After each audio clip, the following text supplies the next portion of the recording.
احادیث میں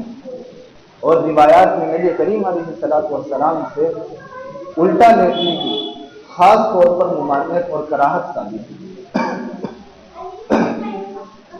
حضرت طلحہ بن غفاری رضی اللہ تعالیٰ نے صحابی،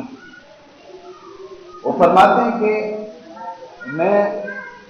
کسی موقع پر مسجد میں پیٹ کے بل لیٹا ہوا تھا، یعنی الٹا لیٹا ہوا تھا، کہ اسی دوران نبی کریم علیہ الصلوۃ والسلام میرے پاس آئے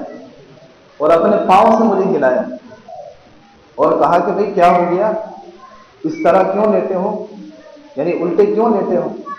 اللہ رب العزت اس طرح سے الٹا لیٹنے کو، پیٹ کے بل لیٹنے کو ناپسند اور مقبوض کرتے ہیں، یعنی اللہ رب العزت کو اس حیت پر لیٹنا پسند نہیں، یہ شیطان کی حیت ہے، اللہ تعالیٰ اس حیت کو پسند نہیں کرتے۔ حضرت ابو ہریرہ رضی اللہ تعالیٰ کی روایت ہے، فرماتے ہیں کہ آپ علیہ الصلوۃ والسلام کا گزر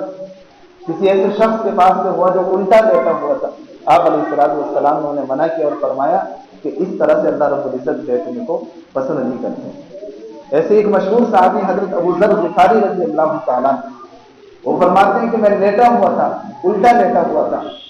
آپ علیہ الصلوۃ والسلام آئے اور فرمایا کہ بھائی جندب،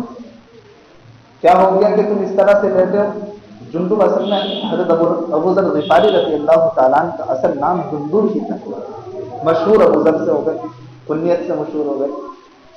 تو کہا کہ کیا ہو گیا، کیوں اس طرح سے لیٹے ہو؟ اس طرح سے لیٹنا یہ جہنمیوں کا طریقہ ہے، لہذا اس طرح سے مت لیٹو۔ تو یہ بات بھی نبی کریم علیہ الصلوۃ والسلام کی اسلامی تعلیمات میں شامل ہے کہ جب ہم سوئیں، آرام کریں یا لیٹیں، تب اس بات کا لحاظ رکھیں اور اس بات کا خیال رکھیں کہ ہم الٹا نہ لیٹیں، بلکہ جو تعلیم نبی کریم علیہ الصلوۃ والسلام سے، جو ہدایت نبی کریم علیہ الصلوۃ والسلام سے ملتی ہے، اسی کے مطابق لیٹیں، کیونکہ الٹا لیٹنا جہاں احادیث میں اس کو ممنوع قرار دیا گیا ہے، وہیں یہ حیا کے بھی خلاف ہے، حیا کے خلاف ہے، اور حدیث میں آتا ہے کہ الحیاء شعبۃ من الایمان، حیا ایمان کے شعبوں میں سے، ایمان کی شاخوں میں سے ایک شاخ ہے، لہذا اگر کامل الایمان ہے تو حیا اس کے اندر یقینی طور پر ہوگی، اگر کامل الایمان نہیں ہے،